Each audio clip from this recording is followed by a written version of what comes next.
97.5. Vous écoutez Rewmi FM 97.5. Toute la ville en parle liy riir ci dëkk bi seen émission toute la ville en parle samedi bu ne 10h jàpp 11h samedi bi Ndeye Comba Moreau di dalal Boubacar Seye nekk Horizon Sans Frontières ak Abdou Karim Gueye nekk ci mouvement Nitu Dëgg ñu nar a waxtaanee jafe-jafe yi nga xam ne mi ngi am ci dëkk bi élection yi ñu jublu nit ñi seen dundin loolu lépp ñu nar koo waxtaanee ci seen émission toute la ville en parle liy riir ci dëkk bi samedi bi 10h jàpp 11h gan yi doon Boubacar Seye bu Horizon Sans Frontières ak Abdou Karim Gueye bu mouvement Nitu Dëgg samedi bii lay doon 10h jàpp 11h ak Ndeye Comba Moreau.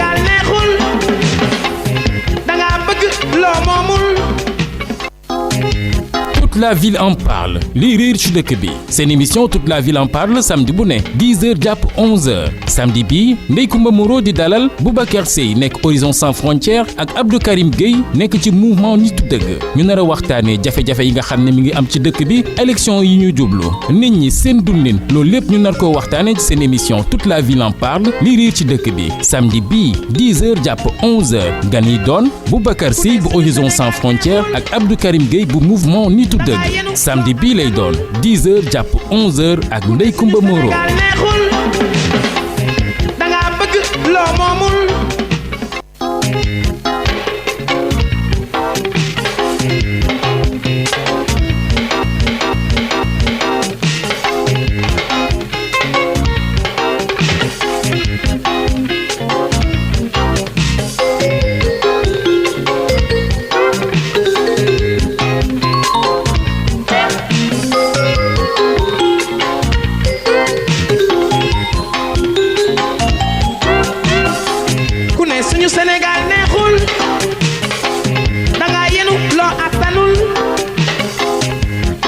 Sénégal neexul danga bëgg loo moomul ku ne suñu Sénégal neexul danga nopp ku la nobul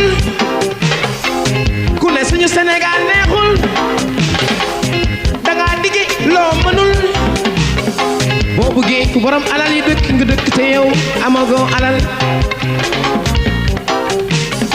ne boo bëggee lu borom alal yi sol nga sol te yow amagoo alal boo bëggee lu borom alal yi lekk nga lekk te yow amagoo alal boo bëggee lu borom alal yi mel nga mel te yow amagoo alal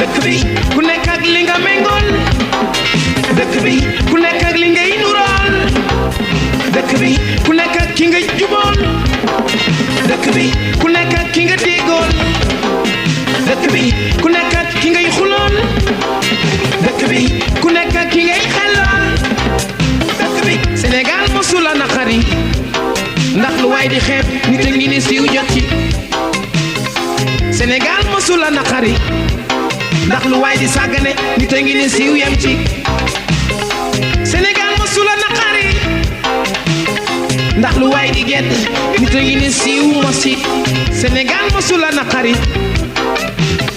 ndax lu waay di jaay nit a ngi koy jënd di maye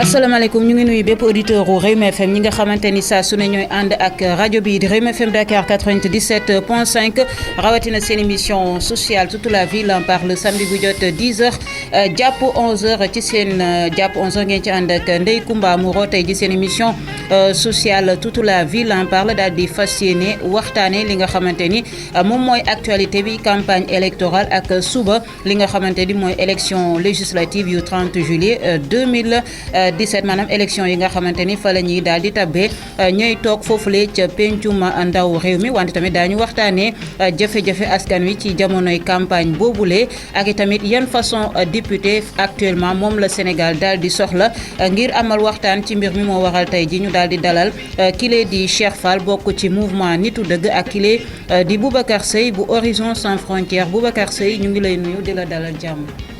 waaw Ndeye Comba ñu ngi lay fay maa ngi nuyu aussi Cheikh Fall di nuyu waa Sénégal yëpp di nuyu auditeurs Rewmi FM yëpp. Cheikh Fall ñu ngi lay nuyu di la dalal jàmm. waaw ñu ngi lay fay Ndeye Comba di nuyu auditeurs Rewmi FM yëpp. di leen wax salaamaaleykum di nuyu suñu mag Boubacar bi nga xam ne ñu ngi ñooy partagé plateau bi di kontaan ci invitation bi.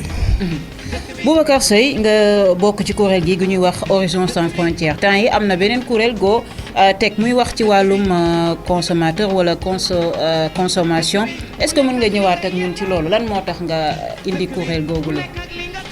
non boo xoolee sax du loo xam ni lu bees la. seulement lépp loo gis rek étape par étape la. ci statut Horizon Sans Frontières bi ñu koy samp. en Europe dañ ko def ba nga xam ni lépp loo xam ni dafa laal social parce que nous nous activons dans l'immigration. qui est un fait social. lépp loo xam ni nag dafa laal social laal doomu aadama. dañ ko def suñu statut ba nga xam ni. lépp loo gis rek ñun dinañ ci mën a yëngu. loolu moo tax ñu am ce volet là qu'on appelle wàllu ak aar askan. wàllu ak aar askan wi voilà donc c'est un volet de défense. des consommateurs. xam nga migration dafa transversale. moo tax damay wax ni moo yore àddina. donc foo laal rek da ngay gis dafay dellusiwaat. donc loolu moo tax ñu teg ce volet là. donc di défendre doomu aadama ci wàll bu nekk. voilà ci wàll bu nekk par exemple quand boo jëlee la migration tey xam nga boo xoolee la transversalité dama wax ni gisoo produit yi ñuy lekk.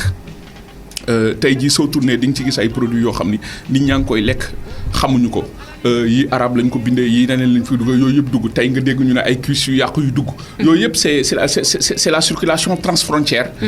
C'est toujours dans le cadre de la migration ak yeneen boo xoolee les entreprises yi fi ne gis nga Sonatel. je vais citer la Sonatel gis nga nu muy égriger le Sénégalais. les banques yi nga xam ni dañuy ñëw. transplanté fii tel que yenn banque européennes yi ak yeneen ñi ñuy sonnalee aussi les consommateurs ak yeneen donc ce qui fait que effectivement progressivement nous mettons des structures. mais Boubacar am na ay association yu fi nekk de défendre les consommateurs. da nga ci gisul sa bopp wala lan. xam nga moo tax toujours damay faral di def kii bi Horizon Sans Frontières est une organisation internationale européenne juddoowul fii. dañu ñëw pour transplanter ko fi. am na fi amu fi man loolu xaw ma ko ce qui est sûr daal ñun li ñuy dox fu ñu dem dinañ ko fa samp. on est en Afrique ici au Sénégal suñu sampaatee faneen dinañ fa def lépp loo xam ne rek statut bi may dañ ko rek ñun dinañ ko jox dans la légalité. il y a des organisations de consommation comme vous dites mais il y a une insuffisance. la preuve a nekk tey dëkk bi amul benn ndox. am na ñoo xam ne amuñu ndox am na ñoo xam ne depuis 1 mois amuñu ndox et personne n'en parle. xanaa ñàkkum ndox bi moo leen métti. waaw mais ñàkkum ndox bi maa nekk parce que moi-même j'en suis victime. la Sonatel qui racle qui écrase le peuple sénégalais personne n'en parle. Orange qui fait ce mais des arnaques Orange qui fait ce qu'il veut mais gis nga boo demee France. Orange France nu muy traité même les kii Orange Afrique amul benn respect sur la clientèle. lu leen neex fii la ñuy def gis nga démb rek maa ngi leen di wax benn wax boo dee fay léegi gis nga facture Orange Money. sa facture. wax naa ndaw si ma ne ko il faut enlever ça tout de suite. sinon je vais dinañ agir xam nga nu ñuy def. da ngay fay sa facture au lieu ñu defal la numéro facture bi. ñu bindal la ñett wala ñeenti weer yoo xam ni yow fay nga ko ba pare. comme option. léegi yow soo juumee rek di nga fay loo xam ni fay ko te ñoom ni ñu koy bindee. dafay mel ni yow da nga ma yoreel da nga leen yoreel xaalis te fay nga ko. ma ni leen mais pourquoi vous faites cela yéen da ngeen doon bind numéro facture. nit ki dafay dugg rek mu fay numéro facture bi le problème est résolu. maintenant vous mettez juin 2017 mai 2017 mars 2017 alors que ñoom fay nañ ko léegi. pourquoi ñuy def loolu pour réeral client bi. léegi soo juumee nga fay faneen xaalis boobu dugg na da ngay perte wala nga nekk fa di leen woo ñu lay sonnal. dañuy def transaction financière. ils font des transferts de fonds dañuy fay ay woyofal. souvent nga dugal sa xaalis ñu retiré ko. nga toog ba si àgg doo jot kii nga wax leen ñu ne leen vous appelez dans 48 heures mais entre temps yow bu fekkee xam nga le courant est vital. bu fekkee yow da nga soxla loolu wala da nga am wala nan ngay def ñoom c'est pas le problème ak yeneen yoo xam ni am na ci dëkk bi alors j'ai parlé tout à l'heure de la sécurité alimentaire qui pose des enjeux de santé publique yooyu yëpp tey dafa nekk ay fànn yoo xam ni ñun suñu statut ci Horizon Sans Frontières bi ñuy ñaan autorisation en Europe dañ ci dugal yooyu yëpp ba nga xam ni fépp fu ñu dem rek progressivement comme nag nit mënoon defandoo lépp à la fois ñuy def nànk-nànk alors tey jii am na volet boo gis rek ci migration wala ci àddina bi parce que immigration moo yore àddina dafa transversal lépp a ngi ci biir loo gis rek plus ñuy gën a am doole rek alors yooyu yëpp dañ koy taxawal te loolu la ñu fas yéene yàlla samp fii ci Afrique samp ko ci Europe samp ko Amérique samp su dee ci àddina mais nag yàkkamtiwuñ ko nànk-nànk la ñuy demee ba yàlla may ñu ci li ñu bëgg. Cheikh Fall mouvement nitu dëgg yéen lan moo leen naqari ci Sénégal ba tax ngeen wax nitu dëgg xanaa da ngeen gisul ni yeneen sénégalais ay nitu dëgg lañ wala lan. bon salaamaaleykum ñu ngi lay nuyu bo di rafetlu intervention suñu kilifa gi di wax ni Sénégal ñun mënuñ wax ni Sénégal amul ay nitu dëgg. mais dañoo gis ni en général association yi nga xam ne dañ koy créer muy ay mouvement révolutionnaire ak ay association comme ni ko Boubacar waxee.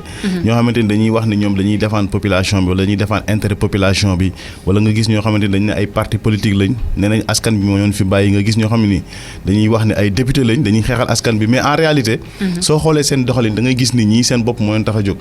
si seetlu ak expérience. si dund bu yu bëri yoo xamante ni mouvement nitu dëgg seen ay membres fondateurs yi ñu si mel ni ay Abdou Karim Gueye ay ñoom Omar Sarr Zizak ay ñoom Khadim Lo dem nañ ba yàgg bokk si ay association mais bu ñu demee si biir association yi duñ si gis seen bopp. dañuy gis ni ñoom li leen motivé woon ak lañ fekk si biir association bi dafa am différence loolu moo waral gars yi ñu toog créer mouvement nitu dëgg mouvement boo xamante ni dëgg moo koy lal. si dëgg la ñuy ànd te li lépp lu ñuy wax loo xamante ni dafay am cohésion ak suñuy jëf. parce que tam bu ñu taxawee. est-ce que yéen ay nitu dëgg ngeen. waaw yaakaar nañ ne ay nitu dëgg lañ yaakaar nañ ne ay nitu dëgg lañ. lu ñu koy firndeel. waaw bon bu fekkee yaa ngi suivre mouvement yi boobu ba léegi. su fekkee gis nga benn acte boo xam ne dañ ko def boo xam ni dafay wane ni du at nitu dëgg mun nga ko wax ci plateau bi. bu fekkee amu ko nga jàpp ni kon nitu dëgg lañ ba keroog ngay gis ñu def lenn loo xam ne dafa nduroog lu jëfu lu dul nitu dëgg. mais amul lu ngeen di def ci suuf loo xamante ni àndul ak jëfu nitu dëgg. waaw loolu moom ci kaw ngeen di wane loo xam comme apparence bi rek comme ñeneen ñi koy defee. Bob Marley dafa wax mu ne let the time will tell.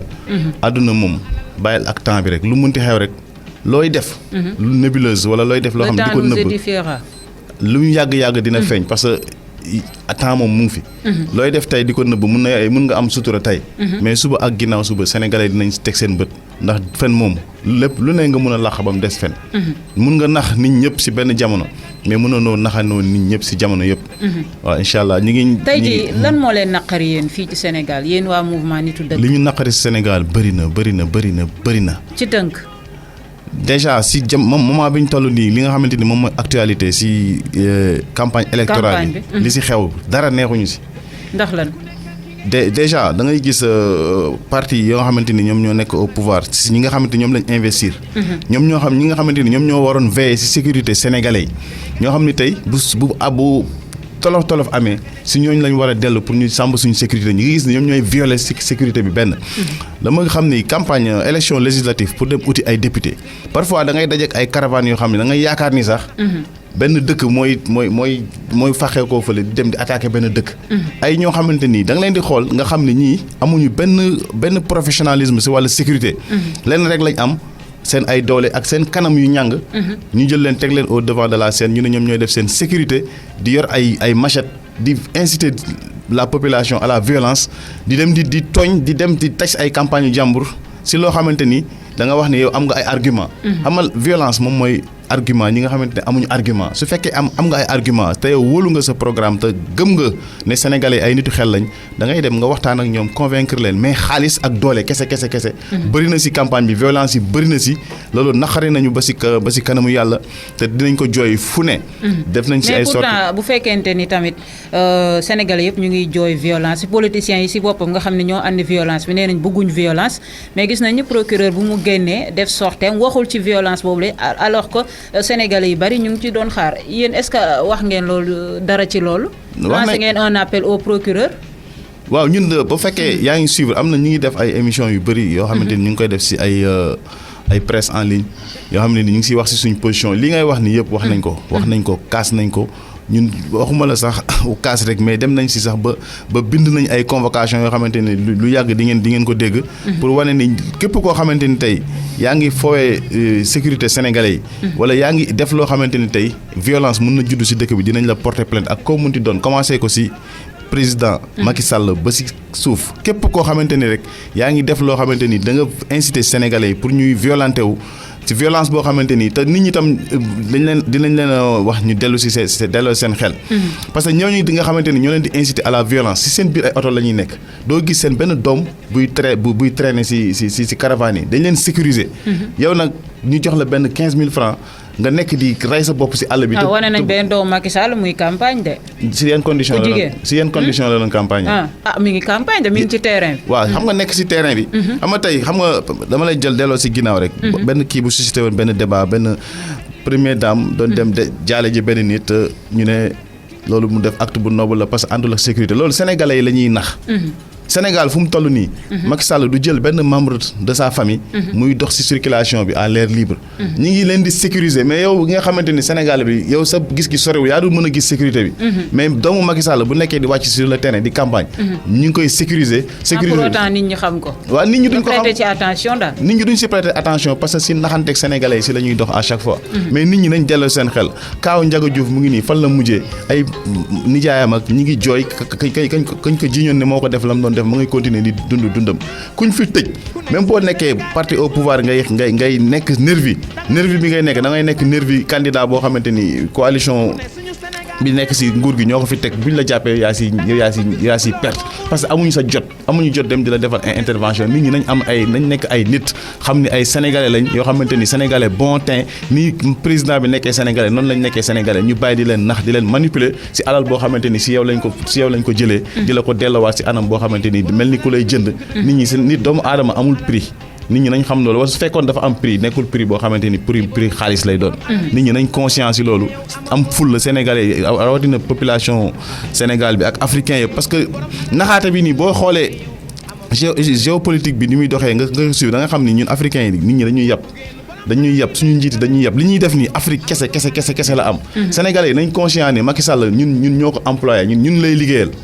bi mu soxlaa suñu voix dafa wàcc ci suuf si ñëw di ñu neexal façon neexal bu ne mu neexal ñu ko pour ñu fal ko lan moo tax suñ ko falee rek ñun ñu dem delluwaat nekk position faiblesse boo xamante ni di ko jox pouvoir yoo xamante ni lu ko neex la ñuy def ñun sénégalais yi ñu toog di seetaan te ñun lay liggéeyal ñun ñoo ko fal Macky Sall su nekkee si luxe bi mu nekk nii suñu alal la ak suñu xam-xam ak suñu compétence sénégalais nañ xam ne ñun ñooy ay employeur gouvernement Sénégal ñun la ñuy liggéeyal suñu waxee état yow si nga bokk man si laa bokk keneen ak keneen si la bokk nañ conscience yi loolu xam ni du buur c'est un président te bu ñu xoolee démb ak bërki démb kan moo fi ñu tekkoon Abdou Diouf anamu tey bu ñu mën na dugg Sénégal ba génn kenn du ko lijjanti Abdoulaye Wade bu mu bëggee dem place de l'indépendance bi nga xamante ni décret bu mu fa tegoon moom interdit ko moom la bëggoon violer fan la mujjee dañ ko santi ay lacrymogène suba Macky Sall dafay jógee keneen moo fiy toog te kooku tam bu fi toogee na sénégalais yi conscient ni ñoom ñoo ko fi teg Boubacar Seye campagne bi ñaar fukki fan ak benn lan moo la ci neex lan moo la ci naqari ban jàngat nga ci am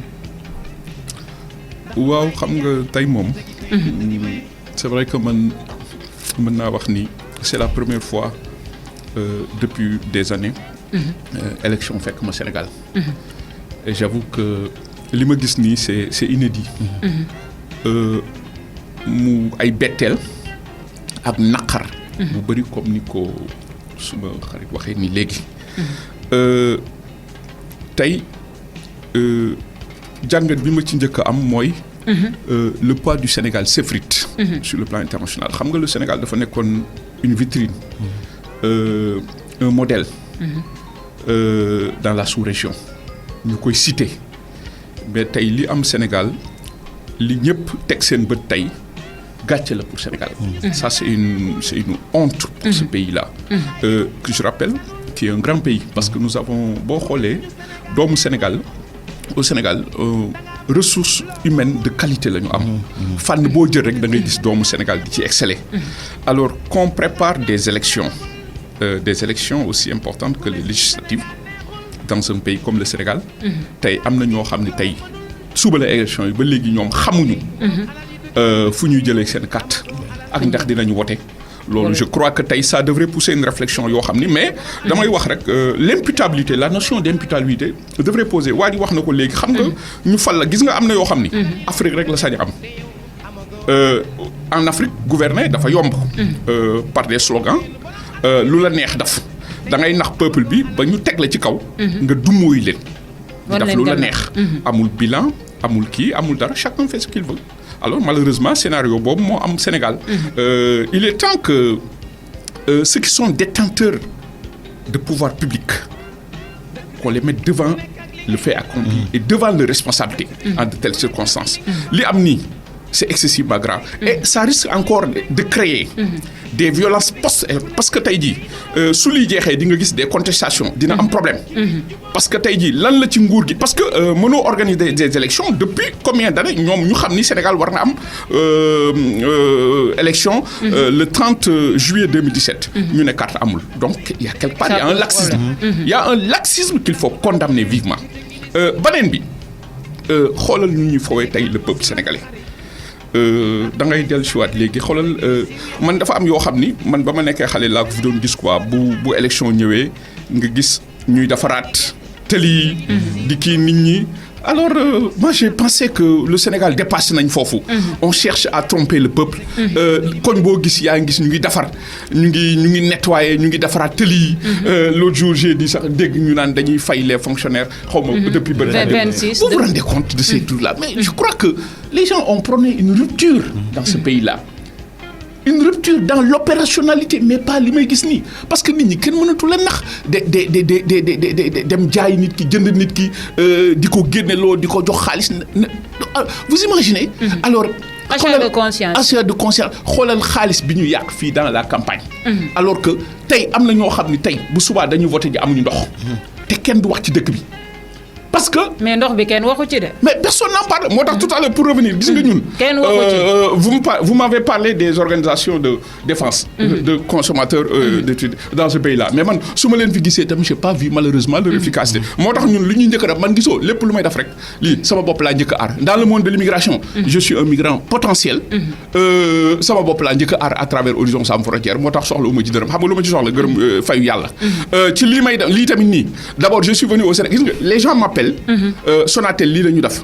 banque yi nii ne xamuñ ne man je suis moi-même victime. un mois ngi nii aw ma ndox fa ma dëkk. fu ko nit ñi di waxee. et pourtant personne n'en parle. Les gens font comme si on chante l'émergence mais nous sommes dans quel pays émergent. Dakar ñu bari amuñ ndox wala ndox bi normal. mais am na ñoo xam région yi tamit wax ci àll bi. vraiment c'est la dizaine. mais c'est du n'importe quoi. alors kenn waxul dara tey jii am na ñoo xam ne bu subaa xoolal ana xaalis bi ñu jël fii nii di campagne. mais on aurait pu régler le problème de l'eau dans ce pays-là. mais c'est pas le problème on fait croire aux gens que ñi dëkk tel quartier c'est normal que ñoom du ñu am ndox. ba léegi électricité du am ci dëkk bi. chaque minute ce courant coupé on fait croire aux gens que c'est normal. donc pour revenir li mu doon wax léegi fii Afrique la ñu sañ a def lii am na yenn dëkk européen soo ko defee xoolal ba gars yi duñ ci bëri élection yi tu pars da ngay dem. amul reyante amul xuloo amul xeex tout se fait de façon très civique et très civilisée. alors da ngay génn parce que c'est ça les règles de la démocratie mais fii du mujj fenn ndox mi kenn sañu ci wax les gens chantent le PSE mais nous on veut une émergence dans l'opérationnalité. on ne peut pas parler d'émergence les gens amuñu ndox amuñu courant.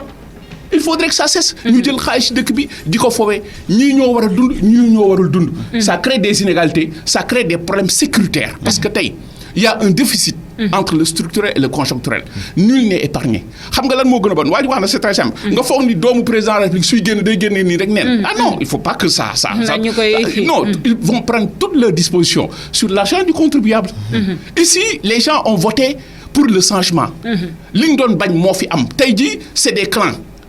c'est la gestion clanique, c'est la gestion clientéliste, c'est la gestion partisane. Dafa am ay Sénégalais A am des Sénégalais B.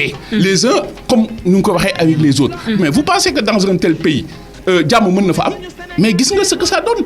Une campagne avec benn violence boo xam ne kenn mësu ko gis ci àddina. te après la campagne risque encore de violence. parce que tey jii rien n'a été dit parce que tey mécaniquement. dara leeragul non dara leeragul parce que en réalité. mais en réalité vu ce contexte social. Un contexte très pesant. Ce régime actuel ne peut pas gagner les élections. Il faut que les choses soient très claires. Maintenant, vu aussi organisation élection yi ni mu demee vu lépp lu fi am xam nga nous parlons de 47 xaw ma ñaata. 47 listes. mais avec 47 listes gis nga conflit fi am. mais aussi avec 47 listes il risque d'être majoritaire. parce que techniquement mathématiquement si tu fais des calculs. ça serait très difficile parce que 47 listes le régime risque d'être majoritaire. est-ce que ce régime peut être à l'Assemblée nationale parce que loolu moo tax gisoo coow li fay nañu ay nit. tel groupe gouvernement bi moo ko parce que c'était ça la technique du gouvernement comment se fait un petit pays comme le Sénégal mu am 47 listes mais ça c'est extraordinaire lii c'est inédit amul fenn. nga jël l'exemple de la France seen élection ba ñaata liste moo fa amoon mais tout cela boo xoolee pour wax la rek ay des politiciens malheureusement. qui jouent avec le peuple di nax askan bi di leen utiliser en réalité. Est-ce que les gens connaissent l'enjeu? Souvent je me pose la question. ñu bëri ngi xeex ñu bëri ngi xuloo gisoo liste yi bi mu commencé. kenn dégguma ci benn bi liste dem naa. parce que kenn boole ma ci parce que en réalité. l'assemblée est quoi benn lieu rek bu les Sénégalais bëgg di dajale. pour lekk xaalisu askan wi. parce que les enjeux sont mooy da nga fa am oto da nga fa am leneen. di nga fa am lii di nga fa am là mais qu'est-ce qu'un député. Quel est le rôle d'un député tey jii candidats yi sur 10 candidats soo ko laajoon kenn mënu la ko ci wax. parce que rek assemblée foo xam ne dañuy toog pour se partager les bénéfices du pays. alors ci turu askan bi parce que boo xoolee lépp askan wi la doxal askan bi fal askan bi. tuuti askan wi dans ce pays là. alors mais c'est quoi askan wi. et c'est qui askan wi et des gens ñoo xam ni une fois élus. Ils tournent le dos au peuple mënatoo leen gis actuellement on a vu des politiciens descendre au fin fond du pays di patax ndox mi ay bus dem di alors après les téléphones sont ouverts mais attendez nous sommes dans quel Sénégal et moi je suis choqué de voir tout cela parce qu'en réalité le Sénégal tey vu contexte géopolitique géostratégique bi mu nekk tey waroon na gën a dem kaw mais le poids s'effrite le Sénégal ne mérite pas ce que nous sommes en train de voir dans ce pays-là. yéen a ngi suivre seen émission sociale toute la ville en parle tey jii Ndeye Comba Moreau dalal Boubacar Seye bu Horizon Sans Frontières ak Cheikh Fall bu mouvement nitu dëgg ngir am ay leeral ci naka la Sénégalais yi mën a voter suba gannaaw décision njiitu réew Sénégal ak avis favorable bu conseil constitutionnel jëm ci wàllum ñi nga xamante ni jotuñ seen carte naka la ñu mën a voter moo tax te ñuy daal di jël ki nga xamante ni mooy le juriste Babacar Ba ngir mu andil ñu ci ay leeral Babacar Ba ñu ngi lay nuyu. waaw maa ngi lay fay soxna si. Babacar Ba tey jii sénégalais yu bari parce que le temps que njiitu réew Sénégal jël décision ak conseil constitutionnel joxe un avis favorable à la décision du président Macky Sall sénégalais yu bari xamuñ nan la ak naka la ñuy daal di voter est-ce que mën nga ñu leeralal li nga xamante ni mooy décision wu njiitu réew Sénégal ak avis favorable bu conseil constitutionnel.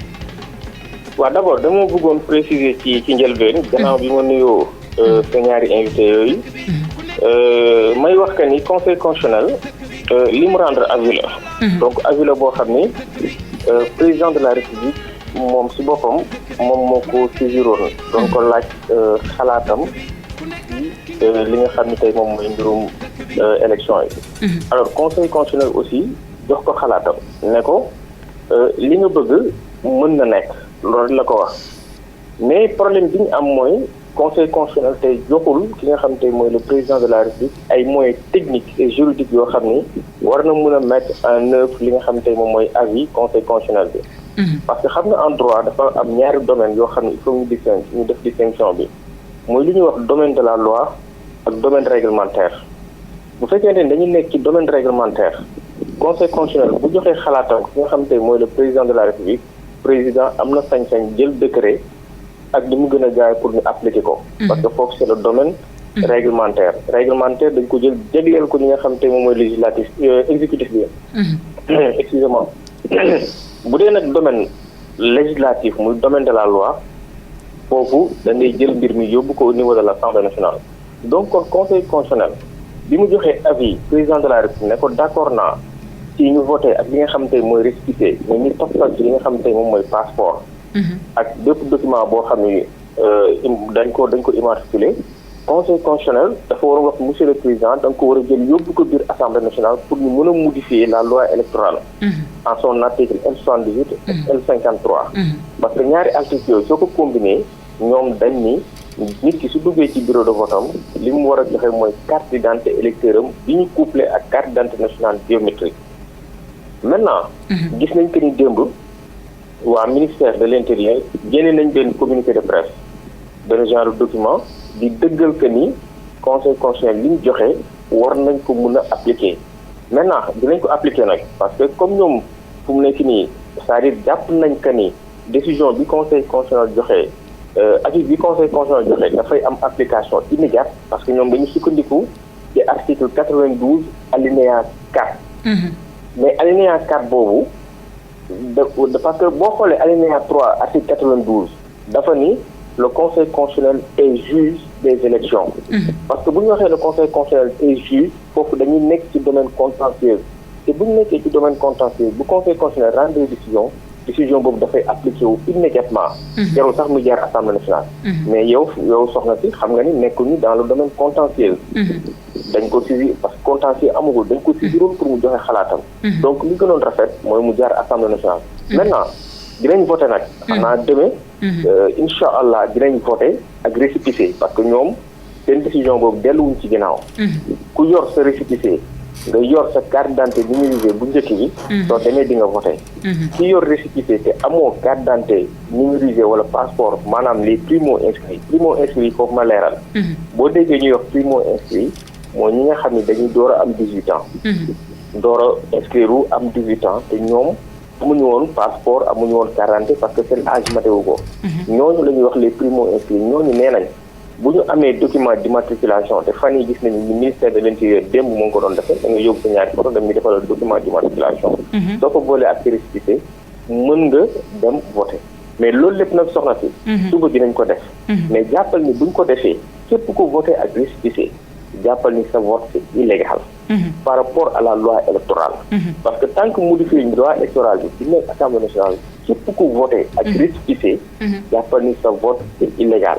maintenant nag li mu mën a jur mooy dinañ am benn contentieux post-électoral. parce que déjà yow dégg nga ko journaliste nga yaa ngi dégg déjà ñu naan dinañ saisir am na ñu wax ni dinañ saisir la CEDEAO pour dénoncer mesure bi nga xam tey moom la conseil constitutionnel jël. donc conseil constitutionnel en quelque sorte dafa outrepassé ces mesures parce que gis nga loi nday soxna Moro Kumba loi peuple rek moo am sañ voté ko. le juge constitutionnel bi moom mooy defar loi. même le président de la République tey bu bëggee voté loi dafay def benn projet yóbbu ko assemblée nationale député yi voté ko parce que dañ ni peuple bi rek moo mën a togg loi. moo mën a voté loi parce que peuple bi moo am souveraineté. waaw loolu laa ci bëggoon wax en mais Babacar Ba est-ce que permis de conduire bi bokk na ci wala bokku ci. permis de conduire bokk ci. bokkatu ci conseil constitutionnel li mu wax. document yi conseil constitutionnel retenir. yii la. nee na da ngay jël sa récépissé nga boole ko ak sa photo ak sa carte d'identité numérisée maanaam les anciennes cartes d'identité. wala boog nga boole ko ak sa passeport. wala boog tout document d'immatriculation donc permis de conduire bi ci président dugaloon. dañ ko génne. mais document d'immatriculation moom la askan wi comprendre exactement lan lañ ci mën a. xam nga document d'immatriculation man mii di wax ak yow su ma la bëggee expliquer. tey duñ ci jóge c'est très vague. c'est une notion boo xam ni. c'est très vague. parce que extrait de naissance. c'est immatriculé. extrait de naissance immatriculé la. des fois ñu jël sa carte pension am na immatriculation. donc document immatriculation foofu aussi conseil constitutionnel waroon nañu préciser ñu définir ñu lister lan mooy document d'immatriculation. Parce que lépp lu am ay immatriculation am ay référence mën nañ ko jàppee comme document d'immatriculation. am nañu génne sax seeni carte bancaire rek yu kenn xamul. voilà yooyu yëpp. c'est des documents d'immatriculation. moo tax kon conseil constitutionnel aussi waroon na mën a yombalal askan bi ne leen. lii lay tuddee document d'immatriculation déjà démb gis nañu dem. Au niveau du ministère de l'Intérieur yóbbu ñaari photo ñu defaral leen document d'immatriculation.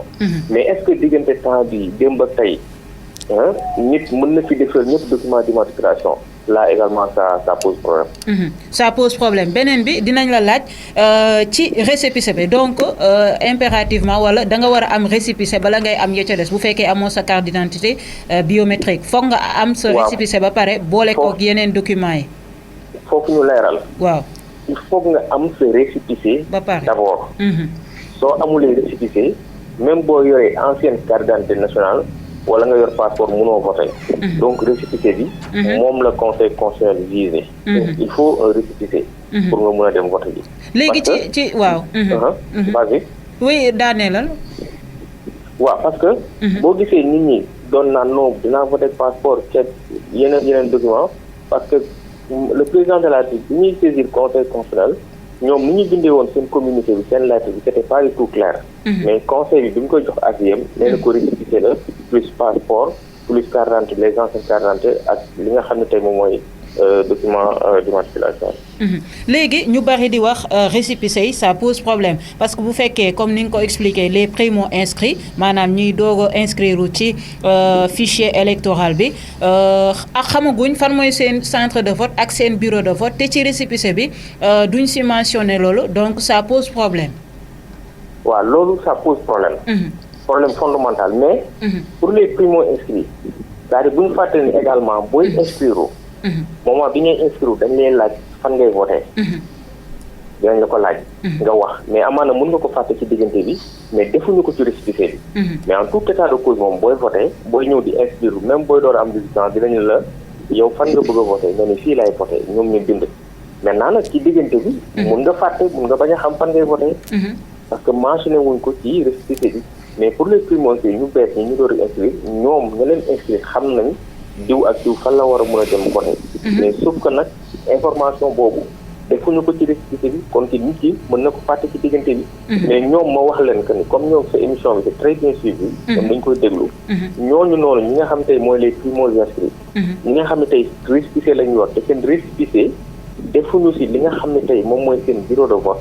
nañu fàttaliku ni jour ba ñuy dem di inscrire laajoon nañ leen fan ngeen bëgg a voter. fa ñu waxoon fa la ñu bëgg a voter ba ñu dindi ko. dañu jël seen récépissé dem foofu.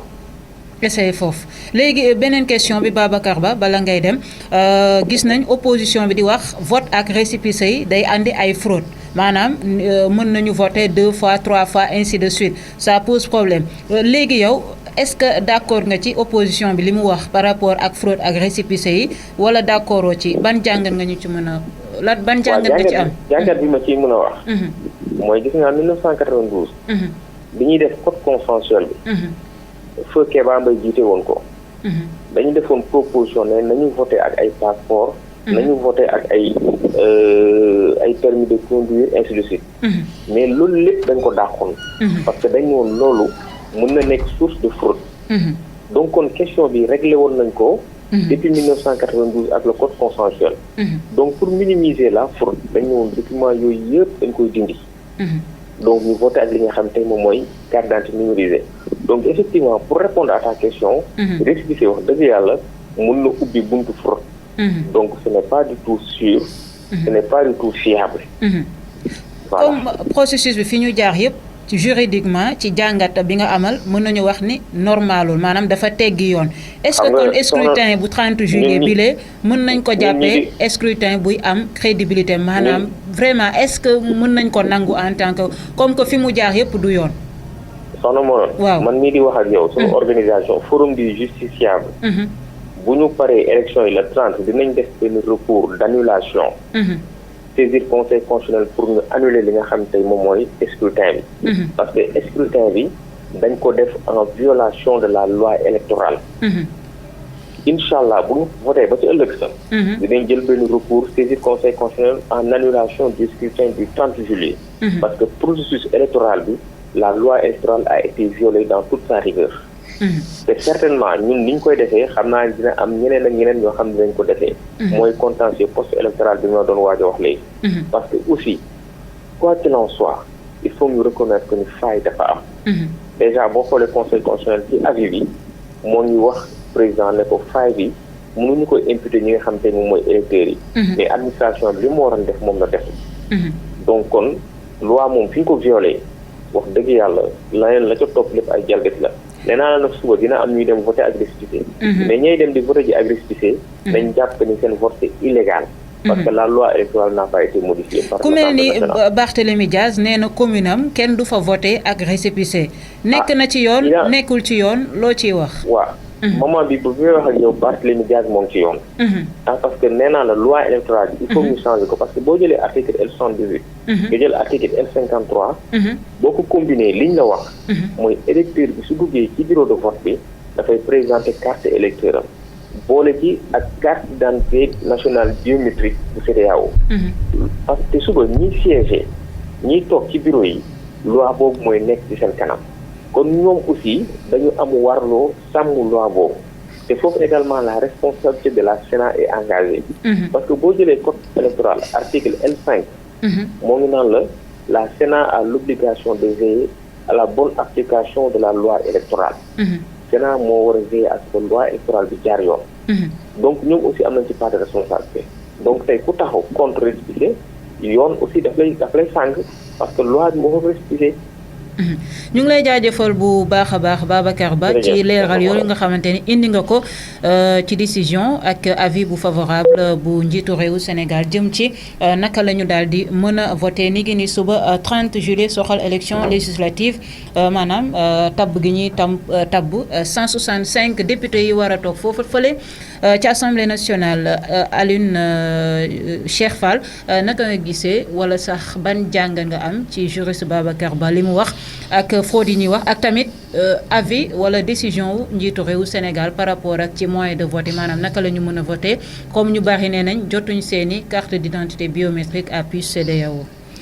waaw bon ñi ngi rafetlu juriste bi intervention ak éclaircissement yi nga xam ni def na ko parce que Sénégalais soxla nañ ko parce que en général juriste yi dañu si bëri dañuy fooyee xelu Sénégalais yi daal. am na yoo xam ne même su la ko droit mayee sax. moral moo la ko mayul daal comme président lu mu def nii même bu fekkoon waxuma ni droit may na ko de. même su fekkoon ni am na si droit mais moral moo ko mayul dafa mel ni ñu lay jiiñ dëmm.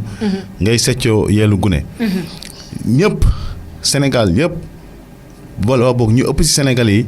lu ñu jàpp seen bopp yi mooy nguur gi fi nekk dañoo bëggoon ci jiixi jaaxaloo élection yi.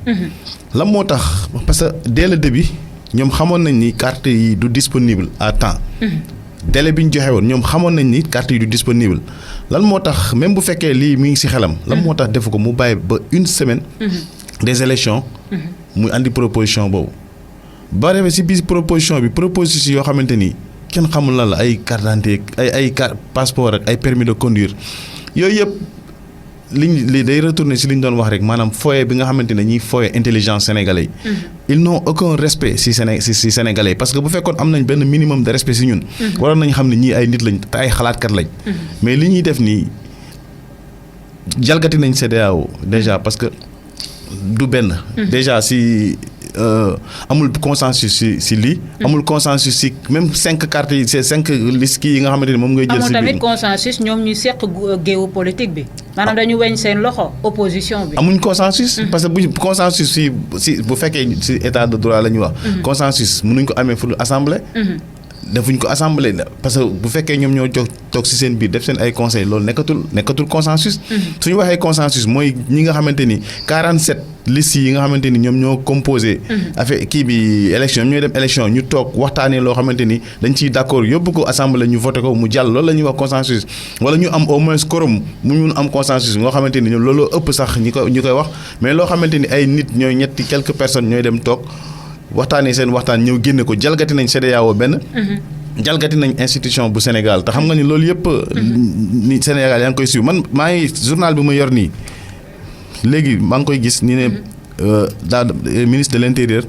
dafa interdit bépp dem ak dikk. à partir de minuit. boo xamante da ngay jóge jëlee ci région dem ci région xam nga lii tam kenn xamul à partir de minuit xam nga lii te déjà lii. man su fekkul woon damaa jël journal bi lire ko mënu ma ko xam. comme marchand ambulant yi nekk si marché bi nga xam ne instant bi te lu ñu jënd journal ñi ngi ut lu ñu am est-ce que am nañ information bi. nan lañ mën a bàyyee ba tey ñuy génne communiqué boo xamante ni démb lañ ko génnee te si bu ñu ko génnee démb du am gars yi duñ am accès si information bi tey la ñuy soog a mën a jot si information bi te minorité bi ñoo si jot ku pare woon pour dem voter pour voter Sédhiou wala nga war a woon pour voter Saloum wala nga war a woon pour voter Touba xamoo ndax yow li arrêté bi am na nga jël say bagage à partir de minuit dem garage dina la mënoo dem mënoo ñëw xam nga lii tam. nekk na lu doy waar loo xamante ni sénégalais yëpp fi mu ne nii seen xel dalul ci élection yi. li juriste bi wax nag lu am solo la maanaam saisir conseil constitutionnel après élection yi def recours ñu def annulation ci vote yi lii bépp mouvement boo xamante ni yaa ngi nekk ci réew mi da nga ko war a def. ñun mouvement Nitu Dëgg dinañ porter plainte Macky Sall. dinañ porter plainte ministre de l'intérieur dafa war a démissionner. parce que dafa échouer ci carte yi. dañ ko jox suñu ay moyens plus 50 milliards loo xamante ni sax déjà 50 milliards rek si ay cartes si ay cartes waxtu bi dab nañu faaw ñu jox kàddu Boubacar Seye day na waar daal waaw Boubacar Seye ban façon assemblée tey jii ngay xaar gis nañ ci discours député yi vraiment dañu am ci discours sax candidat yi pour nekk député dañu am déception parce que ni ñuy campagner ak seen discours yi ñuy tenir nekkul loo xamante ni war na génnee ci koo xamante ni nee nga da nga bëgg a toog ci pencum ndaw réew mi maanaam seen discours yi day mel ni ñoo xam ne élection présidentielle la ñuy jëm waaw wala déet nga wax ci loolu ak tamit ci fukk ak juróomi député yi nga xamante ni moom la ñu jagleel diaspora bi.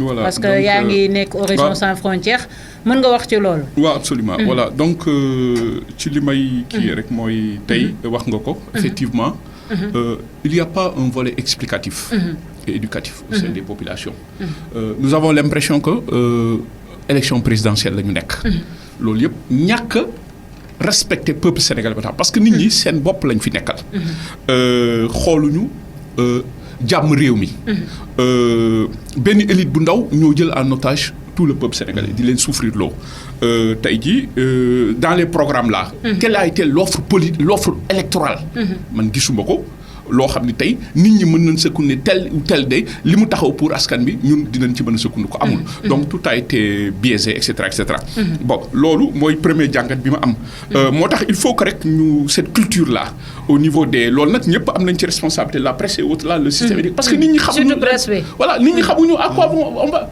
ci lan la ñu dem da ngay dégg ñoo xam ni j'ai l'impression que da nga foog ni ils sont en campagne présidentielle alors yooyu erreur la gis nga yooyu c'est des erreurs yoo xam ni maintenant qui paye c'est le peuple sénégalais qui est exposé au danger parce que wax nañ ko toutes les conditions sont là pour mu créer des contestations post-électorales qui risquent de créer des violences après les élections c'est clair parce que y a un problème juridiquement sur la validité de cette élection waa ñu wax na ko léegi bon loolu su loolu passé tey ji lan moo am ñi fi nekk mais dëkk bi ñun ñëm ñoo ko bokk dañuy def lu leen neex parce que moi je suis surpris qu'un État quand même puisse prendre de telles mesures pour organiser un scrutin parce que ñoom kon xam nañ ni ils ont perdu d'avance alors puisque suñu pertee du baax si ñoom ils ont tout fait pour créer ce cafouillage bi ils ont créé le flou autour de ces élections là mais c'est grave est-ce que gis nañu contexte géopolitique bi am tey ci àddina bi le Sénégal avec la découverte de ces hydrocarbures le Sénégal qui mu nekk proie aux prédateurs économiques njaaxum problème bu ndaw rek dañ ci profité pour nas Sénégal pour jël li fi nekk sonal population bi loolu des risques yoo xam ne ñun en tout cas au niveau de Horizon Sans Frontières nous avons une mission de veille et d'alerte heureusement que ñu mel ni yow ñu ngi fi pour mën a poser ces problématiques là balaa dara xew parce que kenn duñ ne woon waxuñu ko fi wax nañ ko fi tey ci émission bi voilà beneen bi moom mooy vous avez parlé des députés de la diaspora mais xoolal erreur bi ñu def bi ñu ko waxee boo xoolee jour boobu yéen ñëpp jël ngeen ma ci dama rafetlu mais dama ni il faut que ñu taxaw déglu parce que dafa am lu nekk suuf lu ñu waxul ils n'ont pas défini les critères ils n'ont pas défini les modalités xëy rek ñu député de la diaspora mais ñun lan la ñu mus a bañ la diaspora dañoo leen mën a utiliser comme grenier politique ñaata problématique moo am au Sénégal sur l'immigration le cas Mbaye Diop des gens ñu jàpp mos nga dégg fii assemblée ñu kii si ñaata Sénégalais lañ rey kon tey jii mu am des députés de la diaspora mu am la diaspora pour la cause de la diaspora et non la diaspora comme grenier politique ñun loolu dañ koy rafetlu mais ban scénario moo am tey benn journaliste posé na ko est-ce que jaroon na ko kon tey je dirais jaru ko parce que l'État bi mu ko defee dafa bëggoon jaxase la diaspora. bi mu nee loolu rek chacun se croit déjà député. tey boo xoolal répartition bi ñu def. donc jëlal États-Unis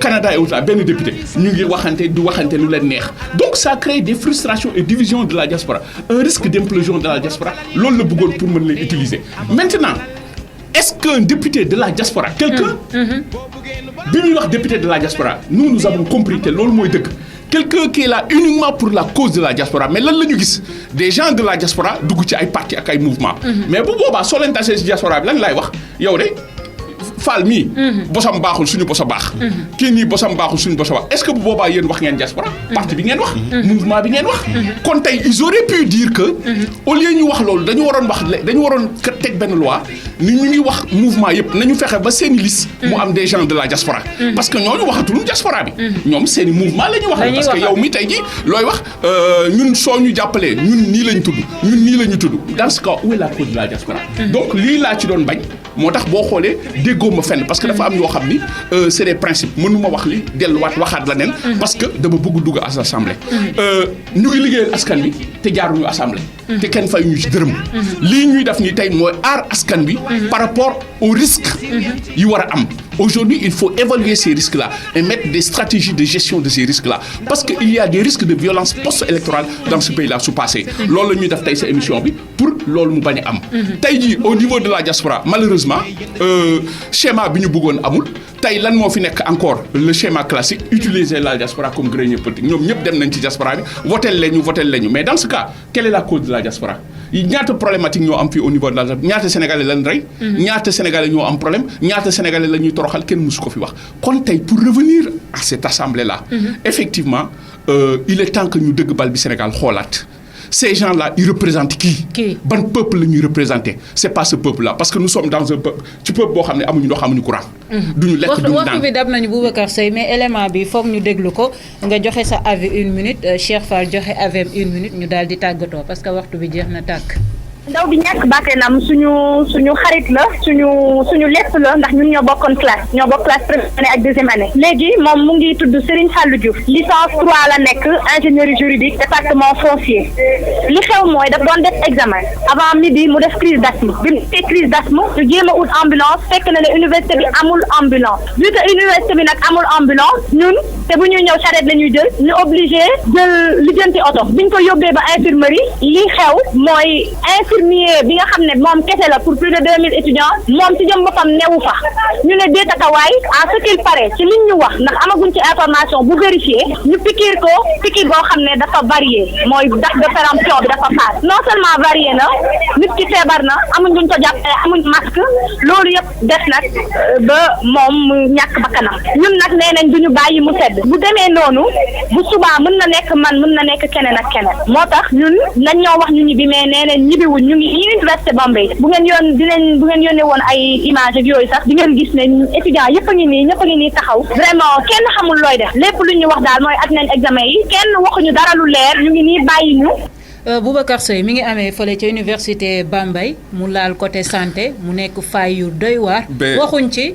doo dégg sax ñi naan dañu bëgg a nekk député wax ci 1 minute rek nga daal di si wax Cheikh Fall wax si ñu dem université il y a des Bambey failles structurelles dans ce pays-là tey jii xam nga lan moo dal Sénégalais yi les Sénégalais sont spoliés de l'essentiel l'essentiel mooy lan le droit à la santé l'essentiel mooy lan le chômage endémique des jeunes l'essentiel mooy lan Sénégal yi suñu feebaree mën a faju ku feebar yooyu yëpp amu fi une petite minorité ñooy dund ñeneen ñi dunduñu lii ay négligence la loo xam ne dans un état de droit on ne peut pas le permettre mais wax na ko sànq xam nga lan moo fi am des gens qui manipulent le droit des gens qui sont payés pour ñoom seeni poche bopp le Sénégal n'a pas besoin de cela et il est temps que ça cesse dans ce pays-là cette rupture tant demandée n'existe pas il faut dégager ces gens-là pour teg fi ñoo xam ne Sénégal ñoo leen tax a jóg parce que ce qui se passe est inadmissible ils sont en train de se partager les dividendes du pays xaalis mi ñu ngi koy nekk di def lu leen neex ku wax ñu def lu la neex alors loolu moo fi war a jeex le Sénégal est un grand pays et les Sénégalais doivent se lever pour dire non.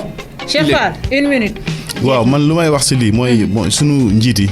ñoom urgence ak farata lañ xamul. parce que soo jëlee ay carte d'identité yoo xamante ni nga ne da ngay def biométrique foo xamante ni Sénégal àggagu fa di si def 50 milliards di jël campagne électorale 3 milliards nga ne da nga koy def ba pare moment boobu nga xamante ni sénégalais yaa ngi bëgg a feebar mënuñoo faju université yi amuñ équipement si côté santé boo xamante ni tey étudiants yi bu ñu feebaree mën nañ dem faju foofu am ay couverture ak yëpp nga xam ni lii yëpp lajj la boo xamante ni mu ngi dal suñu kaw waaye nag nañ xam ni Sénégal ak Afrique am na benn révolution boo xamante ni mi ngi yeewu te nañ si bàyyi xel si seen kaw la jëm ndax sénégalais yi dofuñ africains yi dofuñ xam nañ nan la ñuy jaayee suñu askan bi occidentaux yi multinationaux yi ñëw si dëkk bi ñu leen di jox di sa séddale dëkk bi man keroog dama seetaan benn documentaire France 24 dama tiit parce que jamono ji ñu toll nii yaa ngi dégg ñuy wax affaire Jirkon bi si Casamance exploitation beeg yooyu ma gis ñu def benn documentaire bu doy waar boo xamante ni képp koo xamante ni sénégalais war nga def alerte boobu si affaire Casamance si Macky bi dem di interroger ay nit ñuy wax ay. nous avons demandé au procureur de s'autosaisir sur ça ba léegi daf ci gis nga lu garaaw nga xamante ni tey fi mu ne nii boo bépp koo xam ne am nga ubbeeku si àdduna loo njëkk a xam mooy am na lu ñuy inciter si Sénégal am na lu ñu bëgg Sénégal pour mun a exploiter waaye fii nag Sénégal dafa nekk dëkk boo xamante ni dañ koo ñàkk ñoom ñooy yàqu waaye duñu yàq Sénégal te képp koo xamante ni yaa ngi participer pour jaay sénégalais yi européens yi di nga mujjee jaay sa bopp européen te xam ni Sénégal si keppaaru sénégalais ñoo ko moom Cheikh Fall waxtu bi waxtaan wi am na solo waxtu bi xaj nañu ñu koy jaajëfal Cheikh Fall bu mouvement nitu ba dëgg di jaajëfal Boubacar Seye bu Horizon Sans Frontières di jaajëfal auditeurs yi ñu doon bàyyi xel comme samedi bu jot 10h jàpp 11h Ndeye Comba Moreau di leen wax samedi prochain 10h jàpp 11h ci beneen émission beneen thème ak yeneen invité émission bi ngeen mën ko am ci www.rewmi.com suñu portail internet www.rewmi.com ñu ngi leen di jaajëfal bu baax a baax. dëkk bi ku nekk ki ngay